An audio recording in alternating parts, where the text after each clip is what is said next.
Hey guys, I am here today with this. This is the 2025 Volvo XC90. Let's get into it. 1, 2, 3, 4, clap your hands. 1, 2, 3, 4, clap your hands.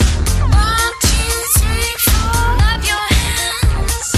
1, 2, 3, 4, clap your hands. Let's just talk about the history of this vehicle for a minute. The XC90 was first introduced in 2002.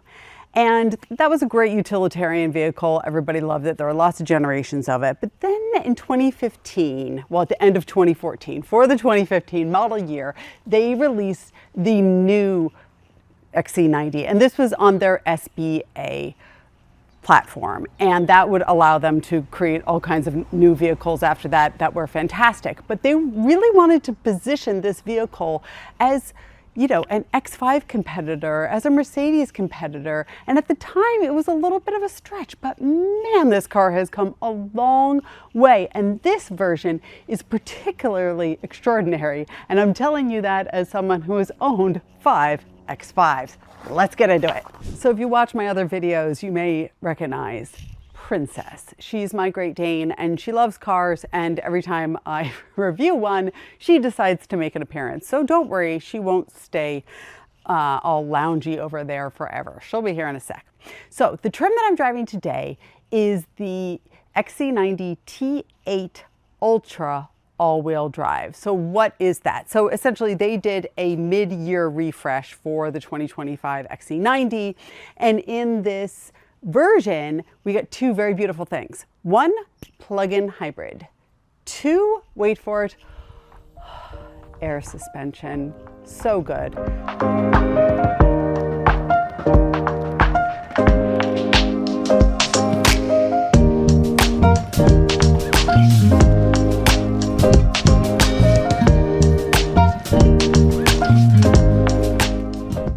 Oh, here she comes.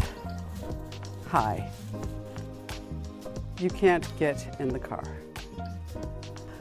I think this is such a funny thing to do, that we still do this. We pop the hood. You can do anything with this. The reality is the magic that's happening in this car has nothing to do, has a little bit to do with it, but so much of it has to do with the electrification as well as the computer system inside and the way that it's regulating everything.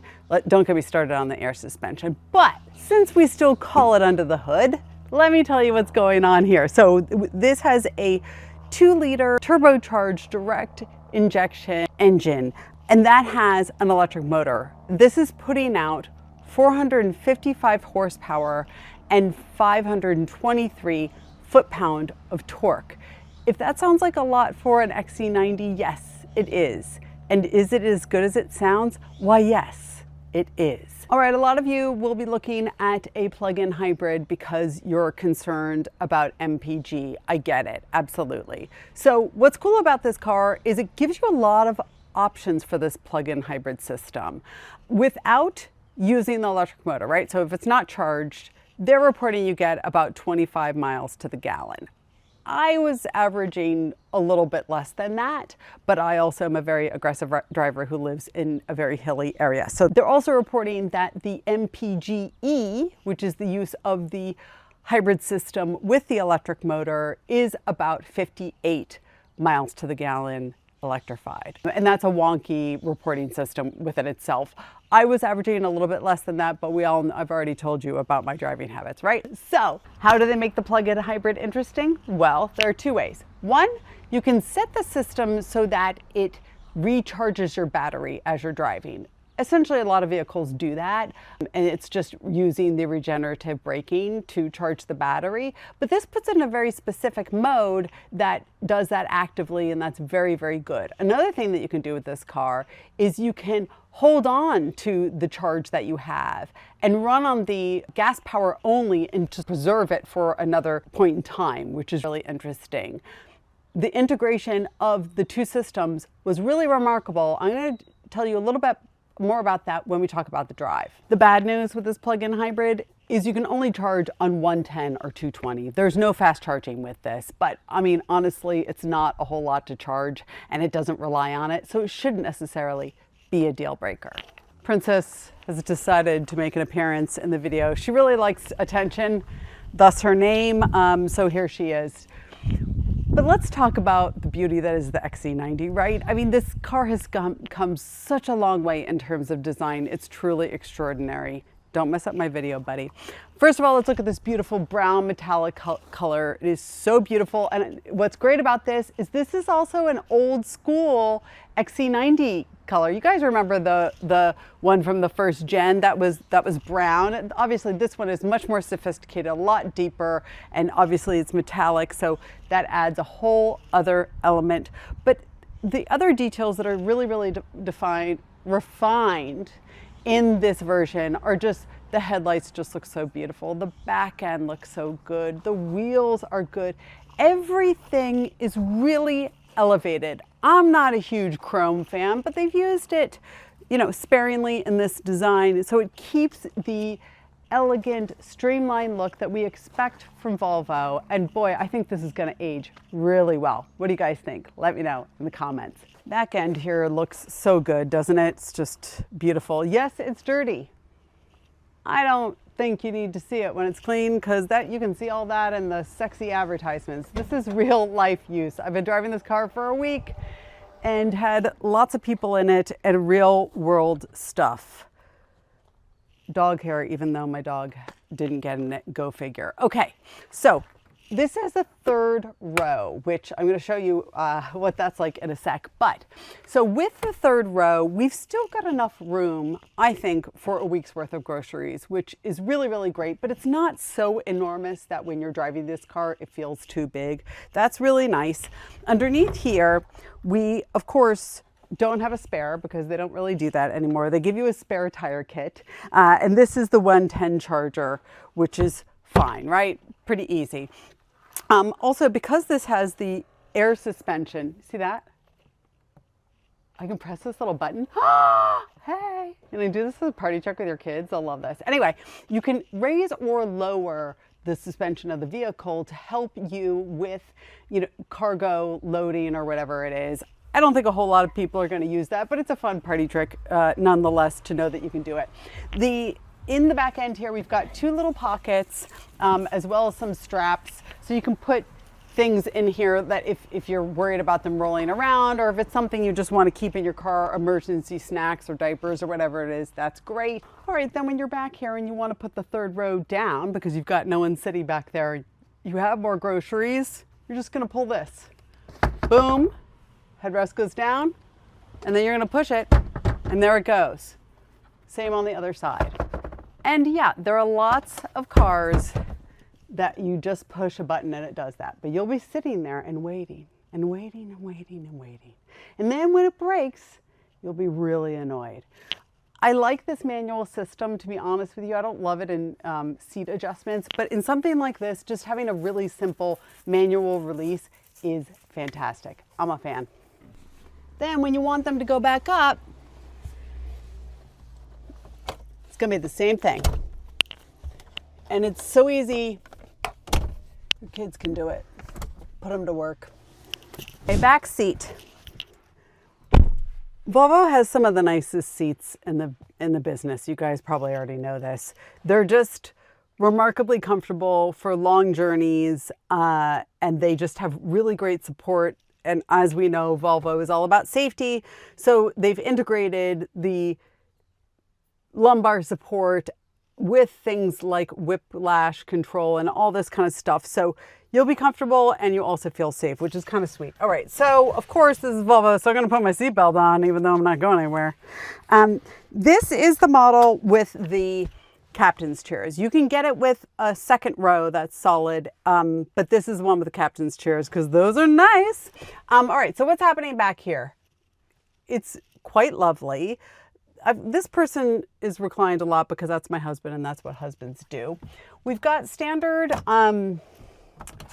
shades in the back, which I always have in my cars. Those are really nice, particularly if you have small kids or if you just don't want too much sun. Sitting back here, we've got this panoramic sunroof as well that actually opens. Beautiful, love that. You know, we got the little thing to hold the magazines or coloring books or whatever is happening here. Because we've got the captain's chairs here, your cup holders are in the center here. Not ideal, but you know, what are you going to do about that? Not much. But what's nice here is the rear seat passengers do have their HVAC control. So there are 2 vents here as well as the controls and the controls for the seat warmers, as well as vents right here. Let's see what the rear seat gets. And by rear seat, I mean the way back, the 3rd row. Let's see what he's got. Say that word. You're not getting in the car. No, honey. I know, you're great, but you're not getting in the car. I think she has other plans. Let's see. Okay, guys, let's check out this 3rd row. Obviously, getting in and out when you have captain's chairs is really easy, right? It's really not a big deal. But let me go on this side. Might be easier for you to see me. How's this 3rd row? I mean, listen, no one's gonna write a thesis paper on how comfortable the 3rd row is in the Volvo XC90. However, does it stay true to Volvo? Does it feel like this is a Volvo experience? Yes, because these seats are really comfortable. I've got a really nice headrest. It's not just like a bench seat. I'm very happy to report that I have 2 vents here. 2! That's a big deal for the way back. I also have a little place to store stuff here. There are cup holders as well as a little flap that you can put stuff in. That's nice. And you've got a little window. There's Alcantara here as the headliner as well as here. And also we know, this is one thing I think about a lot with 3rd rows, and I don't know if you guys are the same, but sometimes when you put the person in the 3rd row, you're worried that it's dangerous. But Volvo is that company that does the research around the 3rd row and how to protect the occupants of the 3rd row. And that, to me, as a driver, a mother, a friend, you don't feel bad putting the person in the 3rd row because you know they're going to be protected and safe in a Volvo. That's certainly worth something. All right, guys, let's talk about this driver's seat.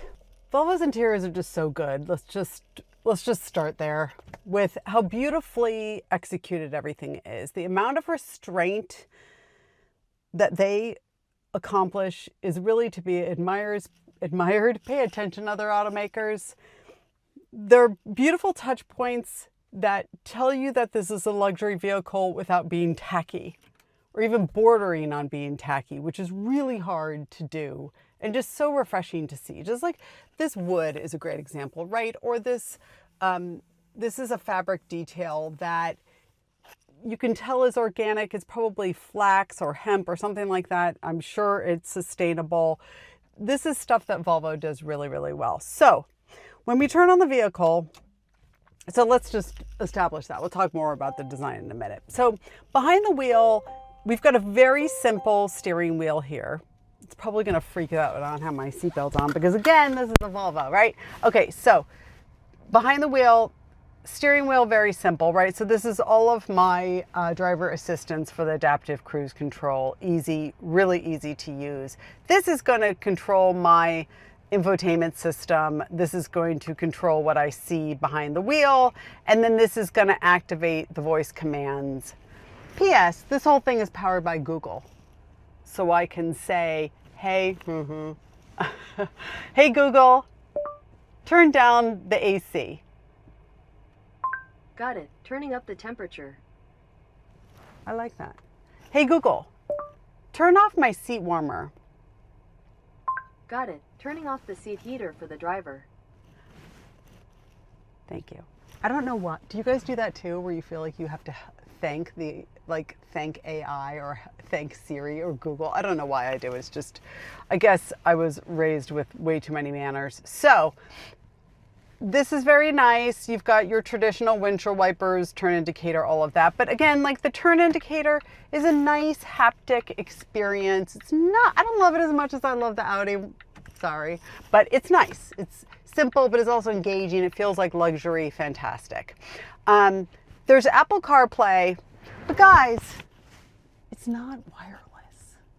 That really, on some level, it really annoys me because I love wireless CarPlay. But at the same time, I hate wireless CarPlay because it always messes up, which I'm sure is why Volvo makes you connect your phone with a cable. That said, there is a wireless charging pad, so that's really nice. All right, so then the brains of the system are all here. And it's a very simple system to use. I like it. I'm happy with it. One of the things that I used a lot is it just has the user manual right here. So when I was like, oh, I want to pop the hood, right? I typed in opening the hood and it showed me exactly where that is, right? With pictures and all this stuff, which is really, really nice. And there wasn't a question that I asked this that it couldn't answer, which I found to be really, really simple and fantastic. Also, look at these cameras. Just really nice. I think the cameras in this are very good. It's not necessarily lucid level, but who is, right? Very nice. The AC system had a little bit of a lag and sometimes was a little bit noisy, particularly the not the heating and not the steering wheel warmer, but the seat cooler. Can you hear that? It's noisy. It's nice, but it's noisy, which is kind of a bummer, but whatever. I mean, you can't have everything. Where would you put it? But everything is in here, which is really, really nice. But at the same time, there were times that I just would have liked a button. You know, I would have liked a few additional buttons. Yes, I can control my volume and stuff like that here, but I would have liked to be able to adjust the media without having to go in here. I found that a little bit annoying. I would change this system, and I would suspect, since I'm probably not the only person to say this, they will do that with the next generation. Is it a deal breaker? Absolutely not. Particularly if you're really quick on an iPad, this will be great for you and you'll be really happy with it. So once you get your CarPlay hooked up, see, make sure the USB cable is connected properly. I can't do that. Can't have you guys on CarPlay right now because then I couldn't shoot my video. So there you go. But this has Spotify, Sirius XM, fine. But here's the thing, guys, and we're not going to listen to watercolors because that's just dreadful. Bowers & Wilkins sound system. This is an upgrade. I think it's $3,500. It's awesome. I love it. I love it so much. It has this whole thing where you can listen to it under different modes. Let me show you what that looks like because that's really, really nice. So you go into sound and you can do surround sound, concert hall, which I remember them telling this long ago. It's after a famous concert hall in Sweden. If you know which one, just go ahead and yell at me in the comments. And then there's Jazz Club. But then there's this standard system where you can have it focused on the driver, which of course I love to do when I had kids. Well, I still have kids, but they're grown up. Just so you're not blasting your kids' ears. That's really, really great. And the surround sound is quite extraordinary. So hooray, Bowers & Wilkins, really nice sound system. What else is going on in these controls? Well, everything, you know, it's all in here. And one thing I'm really happy about is how do you open the glove box is not there. It's here. Oh, thank you. Thank you for doing that because that makes me crazy. I think when they pull you over to give you your speeding ticket, it should be a little bit more simple. Okay, so other things that are going on behind the wheel here. Obviously, we have this Aurifers crystal shifter here, which is really nice. You know, it's just really lovely. The haptics are nice on this as well. There's a battery mode, which is very limited because of this plug-in hybrid, but it's also telling us, and I'll show you this when we're driving, you know, whether or not we're using power or we're charging the vehicle, which is something others are doing as well.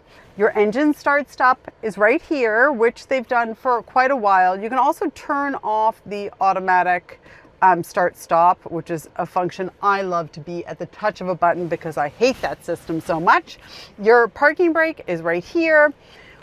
Like the back seat, we've got fixed cup holders. Are they extraordinary? No, they're not, but they'll do the trick, and it fit both like a big Starbucks. I also had a can here as well as a Stanley cup, so you guys will be fine. Where are we putting stuff? I already showed you the glove box. You've seen this.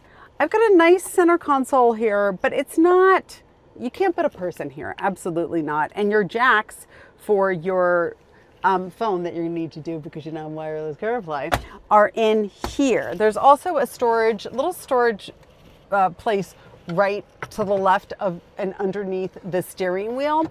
But other than that, there aren't a tremendous amount of places to put stuff. So if you need a place to store things in the front seat, you might be a little disappointed, but I don't think that is that unusual in this category. Let me show you what this is like behind the wheel when we get going. Okay, let's get going.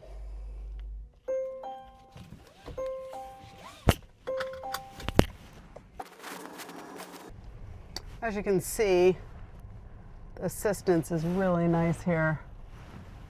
It's guiding me through the maze that is my crazy driveway.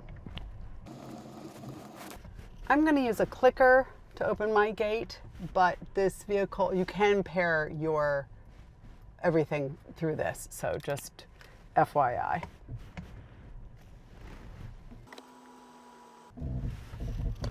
All right, so this is the exit of my driveway is a little wonky, you guys. It's scary because people zoom up the hill and people zoom down the hill. Well, nobody's zooming, otherwise I could show you the emergency systems. The cross traffic alert is fantastic, and I've used that several times, as well as the emergency braking in forward and reverse. One thing I'm going to show you guys, and I want to do this while I'm driving, but in the drive mode section, sorry, I tapped it twice. Sometimes there's a lag. See how it has this charge? So battery usage can be auto, hold. We talked about that earlier. But there's also this charge button. Did you hear that? Interesting. So what it's going to do now is it's turning up the regenerative braking, which I'm excited about because I'm about to drive down a bunch of hills. So right now it says that my battery range is 9 miles. And now that we've put it into charge, let's see how that changes as we go. One thing you'll notice when you drive this car is that it's very smooth in two very distinct places. One, the transmission. You never feel this car shift, and that is just fantastic because this isn't the kind of vehicle where you want to feel that. But also how the electric motor integrates with the ICE engine, with the regular gas engine, is absolutely seamless. You never feel a lag, you never feel them interrupt one another. It's just absolutely seamless, which is exactly what you want in a car like this. This may seem petty, but the sun visors are enormous, and I really appreciate that. Not just because it gives me a decent sized vanity mirror, but because when I was driving in stop and go traffic the other day, Jesus, she just decided to come into my lane. That was wonderful. I could go like this and just stop the sun from hitting me. It was really nice. So you see what that was? Those were my sensors sensing that vehicle. But what I liked about what Volvo did there is it sensed it, but it didn't slam on the brakes. I've driven other cars in this canyon where when it senses a car parked directly in front of where I'm about to take a turn, it'll slam on the brakes.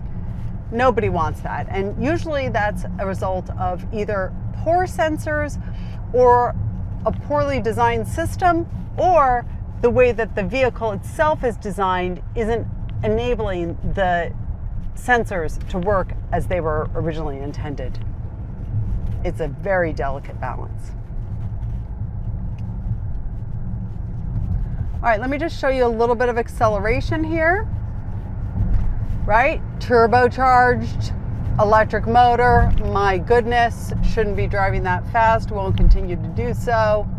But something that gets underestimated in a family vehicle is that sometimes you need some torque to get yourself out of a dangerous situation. Sometimes you need some horsepower to get into safety.